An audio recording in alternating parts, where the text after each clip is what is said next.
இது கடம்பா மீன், இதை கனவா மீனுன்னு சொல்லுவாங்க. இதை ஒரு 500 கிராம் எடுத்துக்கலாம். இப்படி கட் பண்ணிக்கோங்க. நெக்ஸ்ட் பெரிய வெங்காயம் 2, பச்சை மிளகாய் 2 எடுத்துக்குவோம். வெங்காயம் இது போல் நீளமாக கட் பண்ணி எடுத்துக்கோங்க. இஞ்சி பூண்டு விழுது 2 ஸ்பூன்ஸ், பச்சை மிளகாய் 1, கருவேப்பிலை, கொத்தமல்லி. ஃபர்ஸ்ட் ஒரு பச்சை மிளகாவை இது போல் கட் பண்ணி ஆட் பண்ணிப்போம். ஒரு அரை ஸ்பூனுக்கு இஞ்சி பூண்டு பேஸ்ட் ஆட் பண்ணிடலாம். இதோட கருவேப்பிலை ஆட் பண்ணிடலாம். அரை ஸ்பூன் மஞ்சத்தூள், அரை ஸ்பூன் உப்புத்தூள், 1 ஸ்பூன் சீரகத்தூள், கொத்தமல்லி சேர்த்து ஈவனாக மிக்ஸ் பண்ணிடலாம். அடுத்து நம்ம புளி தண்ணி கொஞ்சம் எடுத்துப்போம். ஒரு 3 ஸ்பூன்ஸ் இருந்தால் போதும். இந்த மீனுக்கு நம்ம தக்காளி சேர்க்க போகிறதில்ல. தக்காளி சேர்த்தோம்னா சீக்கிரமாக குக் ஆகாது. அதனால் நம்ம ஃபைனலாக புளி தண்ணி சேர்த்துடுவோம். நெக்ஸ்ட் பேன் ஹீட் ஆனதும் ஆயில் சேர்த்துடலாம். அதில் 1/2 ஸ்பூன் கடுகு உளுத்தம்பருப்பு போட்டு பொரிச்சிடலாம். நெக்ஸ்ட் இதில் சோம்பு அரை ஸ்பூன் சேர்த்துடுவோம். சீரகம் அரை ஸ்பூன் சேர்த்துடுவோம். இது நல்லா பொரியட்டும். இப்போ நாம் கருவேப்பிலை சேர்த்துடலாம். கருவேப்பிலை நல்லா பொரிஞ்சதும் இஞ்சி பூண்டு பேஸ்ட் சேர்த்துடலாம். இதை நல்லா மிக்ஸ் பண்ணி விடலாம். இந்த ஸ்டேஜில் இதோட 2 பச்சை மிளகாய் சேர்த்துடலாம்.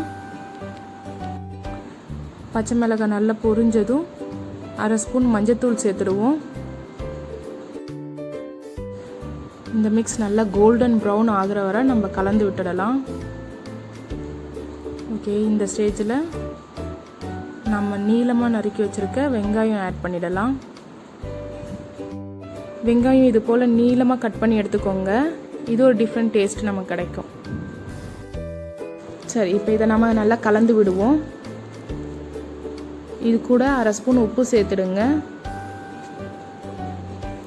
இது நல்லா சேர்ந்து கோல்டன் ப்ரௌன் வர வர நம்ம மிக்ஸ் பண்ணுவோம்.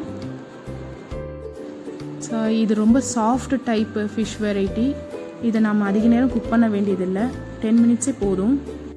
இப்போ நம்ம மிக்சடு மிளகாத்தூள் 3 ஸ்பூன்ஸ் சேர்த்துக்கிடுவோம். இது கூடயே சீரகத்தூள் அரை ஸ்பூன் சேர்த்துடுவோம். இப்போ நல்லா கலந்து விட்டுடலாம். கடம்பா சமைக்க நம்ம கண்டிப்பாக சீரகத்தூள் சேர்க்கணும். வேறு எந்த மசாலாவும் நம்ம சேர்க்க போகிறதில்ல. ஓகே, இப்போ இது ரெடி ஆகிடுச்சு. நம்ம மிக்ஸ் பண்ணி வச்சுருக்க கடம்பா இதில் சேர்த்துடலாம்.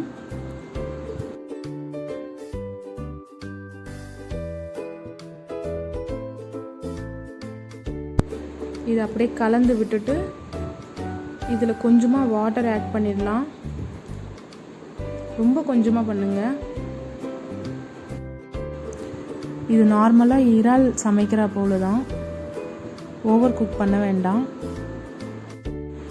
இப்போ இந்த ஸ்டேஜில் நாம் ஒரு 3 ஸ்பூன்ஸ் புளி தண்ணி ஆட் பண்ணிடுவோம். புளி நாம் லாஸ்ட்டாக ஆட் பண்ணலாம். அப்போ தான் இது 10 மினிட்ஸில் குக் ஆகும். புளி தண்ணி வேண்டான்னா நீங்கள் அரை எலுமிச்சைப்பழம் சேர்த்துக்கோங்க.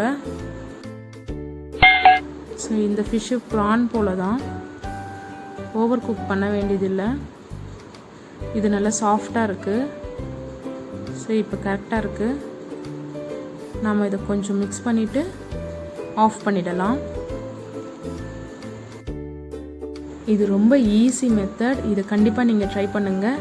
எப்படி இருந்ததுன்னு எனக்கு கமெண்ட் பாக்ஸில் சொல்லுங்கள். இது அழகாக நம்ம சர்வ் பண்ணலாம் வாங்க.